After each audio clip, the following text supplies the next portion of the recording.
ዛሬ ይህን የምነግራችሁ ለፍርድ ሳይሆን ለምክር እንድታግዙኝ ነው። በውስጤ ያለው እሳት ሊበላኝ ነው። ማንን እንደማምን ወዴትስ እንደምሄድ ግራ ገብቶኛል። ከሁለት ዓመት በፊት ለረፍት ሀገሬ በሄድኩበት ሰዓት ከልጅ አባት ጋር ተጣልተን ነበር የተመለስኩት።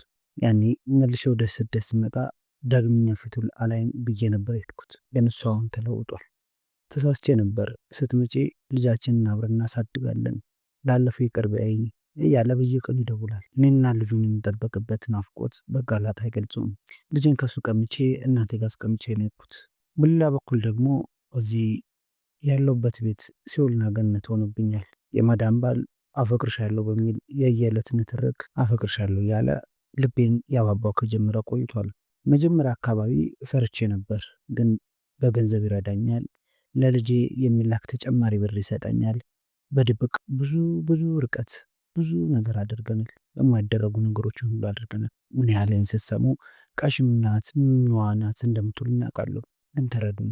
እሱ የሚለኝ አንድ ነገር ብቻ ነው።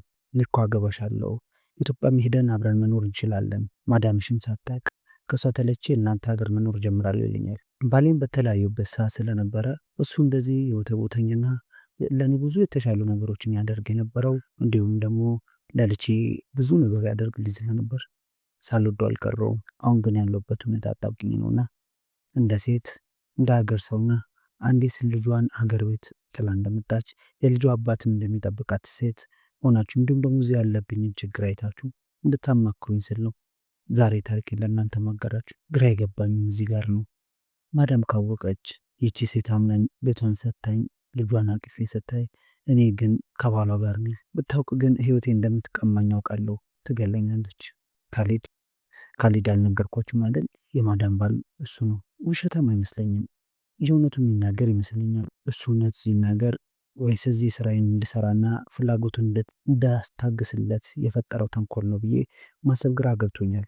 ምን እያደረገ ምን እየሆነ እንደሆነ ሁሉ ግራ ገብቶኛል። ነገ ሀገሬ ስገባ አብሮኝ ይሄዳል ወይስ በሀጃ አድርጎ ይተወኛል? ስለምፈራለሁ። የልጄ አባትስ እሱ እኔን በንጽህና እየጠበቀኝ ነው። እኔ ግን እዚህ ሌላ ሰው እቅፍ ውስጥ ነኝ። ይሄ ክደት አይደለም።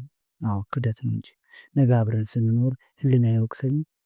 ያደረግናቸው ነገሮች ሁሉ አይመጡብኝም? የትኛውን ብመርጥ የትኛውስ ነው ከህሊና ወቀሳ የሚያድነኝ? በገንዘቡ ቤተሰቦቼን ረድተዋል። ልጄ በጥሩ ትምህርት ቤት እየተማረች ያለችው ካሊድ በሚደግፈን ገንዘብ ነው። ሀገር ቤት የሰራሁትን ቤት ካሊድ በድብቅ ከሚሰጠኝ ገንዘብ ነው። ግን በየቀኑ የምሰራው ስራ የምኖርበት ድብቅ ህይወት እንደ ሾው ይወጋኛል። እባካችሁ ምከሩኝ። ይህንን የውሸት ፍቅር አቁሚ፣ ወደ ልጅ አባትና ወደ ትክክለኛ ህይወቴ ልመለስ ወይስ ካሊድ አገባሻለሁ የሚለውን ተስፋ ይዤ ገንዘቡን እየተቀበልኩ ልቀጥል? ማዳም ሳታውቅብኝ ሀገር የምገባው እንዴት ነው? በሁለት እሳት መካከል ነኝ። አንዱ ያቃጥለኛል፣ አንዱ ይሞቀኛል። ምን ባደርግ ይሻለኛል? ይህንን የምትለው አንዷ ባለ ታሪክ ኢትዮጵያዊት እህታችን ካለችበት ሀገር ሆና በላከችልን መልእክት ነው እና እንድናማክራት ትፈልጋላችሁ። እንግዲህ ሰላም ጤና ይስጥልን፣ እንደምን አላችሁ?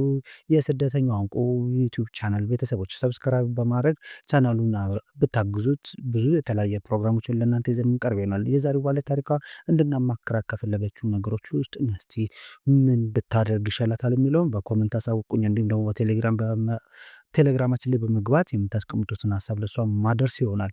ነገር ግን እዚህ ሀሳብ ላይ በጣም ተጠንቅቀን ልናስተውል ከሚገቡ ጉዳዮች ውስጥ የደህንነት ስጋት ይኖርባታል ብዬ አስባለሁ። በአረብ ሀገር ከማዳም ባል ጋር የሚደረግ ግንኙነት በመጀመሪያ ለሞት ወይም ለእስር ሊያደርሳት የሚችል አደገኛ ጉዞ ነው። ማዳሟ ካወቀች በራሷ ልትወስንባት የሚችለው በጣም ከባድ ውሳኔዎች ሊኖሩ ይችላሉ። ይህንንም ከግንዛቤ ውስጥ አስገብቶ ሊሆን ይገባል ለሷ ሊሰጣት የሚገባው ምክር ማለት ነው። ሌላው ተስፋ እያደረገችው ያለችው ከአገር ቤት ከልጇ አባት ከተለያየች በኋላ ተጣልተው በነበሩበት ሰዓት ይንከባከባት እንደነበረ ካሊድ ወይም ደግሞ የማዳም አባል ካሊድ ያለችው ማለት ነው ይንከባከባት እንደነበረ ብዙ ተስፋ ሰጥቷታል። ያ ተስፋ እውነታው ምን ያህል ነው? እውነት ነው የሚለውን ደግሞ ከግምት ውስጥ ማስገባት ያስፈልጋል። ባሏስ እንደምታስበው እዚህ ሀገር ውስጥ እንደዛ ሆኖስ ጠብቃት እንደው ግልጽ ያላደረገችልን ነገር ከባሏ ጋር ስትላይ የተጣሉበት ምክንያት ምን ነበረ? ለፍቺም ያደርስ ከነበረ አሁን እስከዛ ጉዳይ ላይ ምን ያህል ተሻሽሏል የሚለው ትኩረት የሚፈልግ ጉዳይ ነው። አብዛኛውን ጊዜ አሰሪዎች እንዲህ አይነት ቃል ደግሞ እንደሚገቡ መረሳት የለበትም። ይህንን ደግሞ የሚያደርጉበት ዋናው ምክንያት ሰራተኛውን በቤታቸው ለማቆየትና ያላቸውን ዕለታዊ ፍላጎታቸውን እንዲመቻችላቸው ጭምር ነው። ትዳራቸውን ፈተው ከሰራተኛ ጋር ኢትዮጵያ የመሄድ እድላቸው በጣም ጠባብ ነው። ያም ቢሆን ግን እንደዛ አይነት አጋጣሚዎች ግን ነበሩ። ከትዳራቸው ተለያይተው ኢትዮጵያ ሄደው ኢትዮጵያውያን ያገቡ ብዙ አረብ ወንዶች አሉ። ያም ቢሆን ግን የተስፋ እውነታ ምን ያህል ነው? ምንስ ብታረግ ያንን እውነት ማረጋገጥ ትችላለች? የቱንስ ትምረጥ? የሚለውን ከእናንተ ምክሯን ትፈልጋለች። ሌላው ግን ከባዱ ጥያቄ የህሊና ሰላም ነው። የህሊና ሰላም በጣም ከባድ ነገር ነው።